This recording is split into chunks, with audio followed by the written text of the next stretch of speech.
શ્રી સદગુરુદેવ કી જય। હવે આપણે કૃપાનાથના સરળતાના મુદ્દાને સમજ્યા પછી કૃપાનાથના ગુણોમાં આગળ વધીએ, એના ગુણાનુવાદમાં આગળ વધીએ। હવે જોઈએ છીએ સદગુરુદેવનો આચાર્યતાનો મુદ્દો। તો આચાર્ય ગુરુદેવ જે એનું પદ જે મેળવ્યું છે, તો આ એનામાં ગુણ તો સદગુરુદેવમાં પહેલેથી રહેલો જ હતો આચાર્યતાનો। હંમેશ માટે મુખ્યપણે આ ગુણ આચાર્યતાનો ગુરુદેવમાં બિરાજેલો જોવા મળતો। એક ન્યાય પ્રસિદ્ધ આચાર્ય ઉદયનાચાર્ય છે, એણે એક શ્લોક લખ્યો છે સંસ્કૃતનો આચાર્યના લક્ષણો માટે, કે આચાર્ય કેવો હોય, તો કે આચિનોતિ ચ શાસ્ત્રાર્થમ આચાર્ય સ્થાપયત્યપી સ્વયમાચરતે યસ્માદ આચાર્ય ઇતિ કથ્યતે। તો આચાર્ય કોને કહેવાય, તો કે જેઓ ઘણા શાસ્ત્રોનું અવલોકન કરી ભિન્ન ભિન્ન શાસ્ત્રીય વિષયો સંબંધે શાસ્ત્રાર્થને એકત્ર કરે છે ને પ્રજાને તેનો ઉપદેશ કરી તેનું આચરણ કરાવે છે, વળી પોતે પણ તે પ્રમાણે આચરણ કરે છે, તેથી તેઓ આચાર્ય એવા નામથી કહેવાય છે, અને આટલા માટે જ એને આચાર્ય કહેવાય છે। આ શ્લોકનું ભાષાંતર થયું, અને ઉદયનાચાર્ય ન્યાયના પ્રસિદ્ધ હતા, અને એણે આચાર્ય વિશેનો આ શ્લોક લખેલો છે। તો કૃપાનાથની અંદર આચાર્યનો ગુણ હંમેશા રહેલો હતો, અને એટલે જ કૃપાનાથે સત્શાસ્ત્રોના સારરૂપ અમૃતને એકત્ર કરી જીવનભર સનાતની અને અન્ય પ્રજાને ગુરુદેવે આ સનાતની અમૃત પાયું છે। તેમ કરવામાં પોતે શાસ્ત્રના ઉપદેશ પ્રમાણે દોઢ આચરણ કર્યું છે। એમને નથી કહી દીધું કે ભાઈ વાંચેલું સીધું હું કહી દઉં છું, એમ નહીં, પણ આચરણમાં મૂક્યું। આપણે તો ઘણા ઝીરો છીએ, ગુરુદેવની વાતને સમજવા માટે અસમર્થ જ છીએ। આ તો થોડુંક બહાર ડોકું કાઢીએ ડૂબતા ડૂબતા, ને જે કાંઈ બોલીએ છીએ એટલું સારું છે। તો અહીં જે કહેવામાં એ આવે છે કે શાસ્ત્રના ઉપદેશ પ્રમાણે એમણે દોઢ આચરણ કરીને પ્રજાના માટે પહેલાં તો આદર્શરૂપ માર્ગદર્શક સાબિત થયા, અને એની શાસ્ત્રાનુસરિતા તો કોઈ ખૂબ અદ્ભુત હતી એમ કહે। કારણ કે ગુરુદેવમાં જે આ બધા આચાર્યના જે લક્ષણો હતા, તેઓ શ્રીનો વિષય વૈરાગ હતો, ઇન્દ્રિય અંતઃકરણનો નિગ્રહ, શબ્દો સમજો યાદ પડી એવા નથી, કર્તવ્ય પરાયણતા, સર્વદા જાગૃત રહેવું, નિસ્પૃહતા, સમભાવ, ગંભીરતા, પરમ કારુણ્ય, એ આદિ ગુણો એ તેઓ શ્રીનું આચાર્ય પદ શોભાવવામાં મુખ્યપણે ભાગ લીધો છે। ગુરુદેવના આચાર્ય પદમાં આ મહત્વનો એમ કે ભાઈ આ દરેક ગુણો એ ભાગ લીધો છે, શોભાયું છે એનાથી જ આચાર્ય પદ, એમને આચાર્ય પદ મળતું નથી। કૃપાનાથની અંદર પરમત સહિષ્ણુતા, સારગ્રહિતા, એ ગુણતજ્ઞો એ ગુણો જેને કહેવામાં આવે ને, કથન કરવામાં આવે જેને કંઈ, તો એ એકબીજાની પાસે આવી જાય છે। તે ગુણો તેઓ શ્રીમાં સદા ને સર્વદા હંમેશા રહેતા, કે ભાઈ કોઈને કહીએ તો બીજામાં એ ગુણ આવી જાય। સદા સર્વદા કૃપાનાથમાં આવા ગુણો છે હંમેશા સુરક્ષિત રહેતા હતા, અને તેના વડે જ તેઓ શ્રીના સંસર્ગમાં આવનાર કોઈ પણ વિવેકી મનુષ્ય હોય તો એને ગુરુદેવ પ્રત્યે પૂજ્ય ભાવ બની જતો, ને તેમ છતાં પ્રભુશ્રી પોતાને પસંદ પડતું કંઈ સારું લઈ જતા અને પોતાનું કલ્યાણ સાધતા। જે કોઈ સાધકો પછી આ આચાર્ય પાસે આવતા આવા ગુણોના જોતા, અને જે કંઈ એમને પસંદ પડતું ને કૃપાનાથ પાસેથી, એ પોતાના જીવનમાં અનુસરતા અને પોતાનું જે કલ્યાણ સાધતા।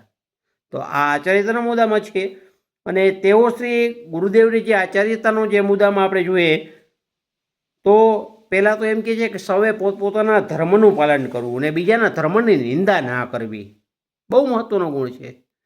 સૌએ પોતપોતાના ધર્મનું પાલન કરવું ને બીજાના ધર્મની નિંદા ન કરવી, અને પણ એમાંથી જે પોતાને જે સારું લાગે ને કોઈ પણ ધર્મમાંથી તો એ લેવાનું, એવો સદગુરુદેવનો સર્વદા ઉપદેશ હતો. એક દિવસ કાયમ માટે નહીં, કાયમ માટે, એક દિવસ માટે નહીં પણ કાયમ માટે એમનો આ ઉપદેશ હતો કે ભાઈ તમારા ધર્મને જ તમે પાળો, પણ બીજાના ધર્મની કોઈ નિંદા કરો નહીં, અને બીજાના ધર્મમાં પણ સારું લાગે એવું હોય લીધા જેવું તો લેવાનું, એમાં કોઈ આપણે નબળા નથી. રાગ દ્વેષ વડે એકબીજાના ધર્મનું ખંડન મંડન કરી ધર્મના હાનિકારક ઝઘડા વધારવાનું સદગુરુદેવને બિલકુલ ગમતું નહોતું, કે જેનાથી ધર્મને હાનિ પહોંચે અને ઝઘડા થાય ધર્મના નામ ઉપર. કૃપાનાથને ક્યારેય પસંદ હતું નહીં અને ગમતું નહોતું, કારણ કે ધર્મ છે એ અંતઃકરણનો વિષય છે, ન તો એ કોઈની પાસે પરાણે પડાવી શકાય. જે વગર વિચારીએ પોતાના ધર્મની સ્તુતિ કરે ને અન્યના ધર્મના અવગુણ ગાય એ પોતાના ધર્મને હાનિ કરે છે. લ્યો, એમ આ ગુરુદેવ પોતે કહેતા. આ આચાર્યતાના એના મુદ્દા છે કે ભાઈ કોઈ પણ પાસે આ ધર્મને આપણે પરાડી પડાવી શકીએ નહીં, અને કોઈ પણ વ્યક્તિ કદાચ વગર વિચારે પોતાના ધર્મની સ્તુતિ કરે ને અન્યના ધર્મની અવગુણ ગાતો હોય તો એ હાનિ તો પોતાના ધર્મની કરે છે, એ ચોક્કસપણે છે, એમ સદગુરુદેવ કહેતા. એટલે આપણે પણ બીજા ધર્મની જો નિંદા કરતા હોય તો કરવી નહીં. આ ઉપરાંત ધર્માચાર્યના કર્તવ્યો, આ ઉપરાંત ઘણા બધા એવા ગુરુદેવના પુસ્તકો છે કે જેમાં ગુરુદેવે ઘણું બધું આચાર્યતાની બાબત ઉપર કહેલું છે.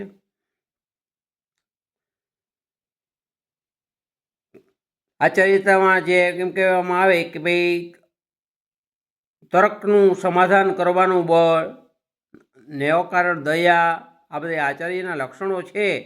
આ ઉપરાંત બીજા ઘણા બધા છે, જેમ કે અદ્વૈત તત્વના મંડનની ને દ્વૈતના ખંડનની યુક્તિ જાણવી, આ પણ લક્ષણ છે.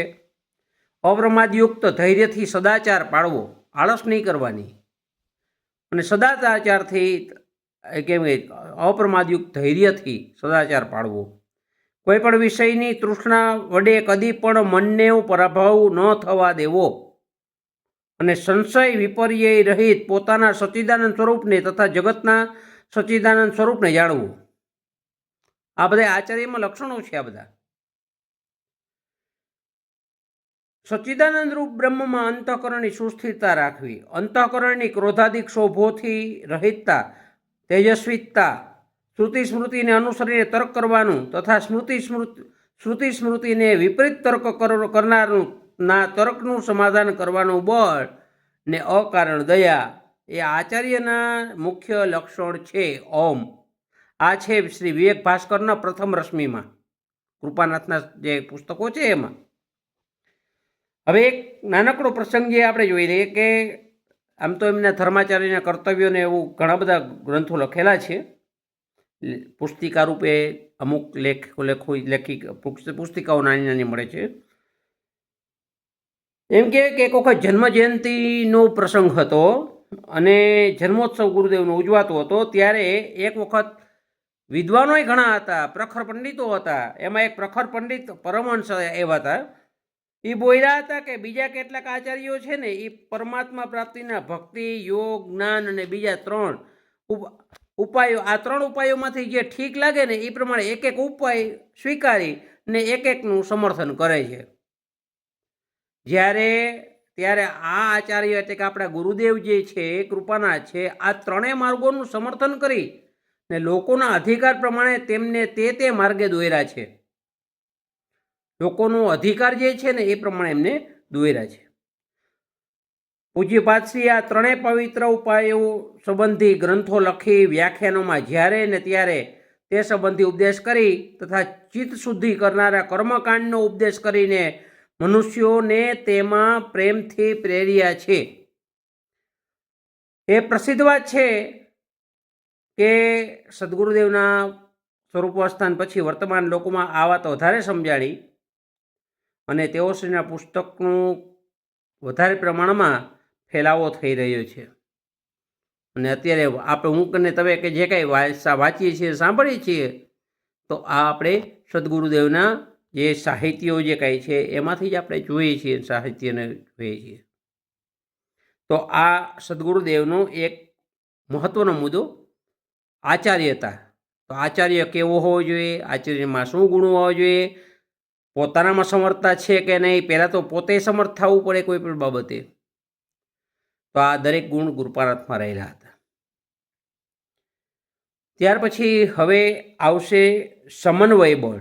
ખૂબ નાનો મુદ્દો છે સમન્વય બળ. સમન્વય બળ શબ્દ જ એવો છે કૃપાનાથનો હવે પછીનો જે ગુણ સમન્વય બળ.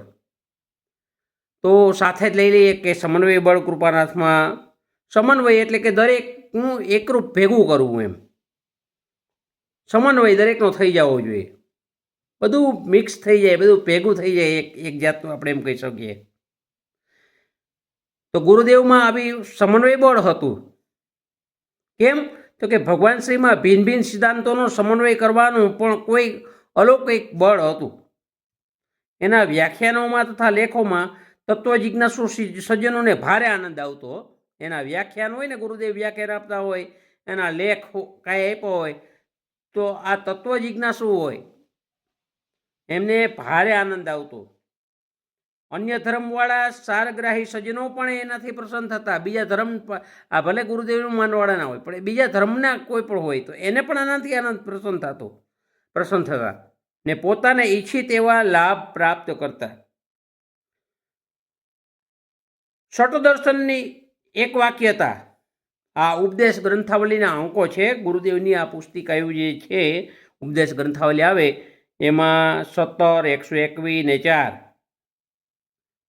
ઉપદેશ ગ્રંથાવલીમાં 1, 2, 3 એની અંદર જે આ વસ્તુ બતાવી છે કે શટદર્શનની એક વાક્યતા અને મુક્તિ મીમાંસા, આ બે લેખ પણ સદગુરુદેવના સમન્વય બળના મુખ્ય ઘોતક છે.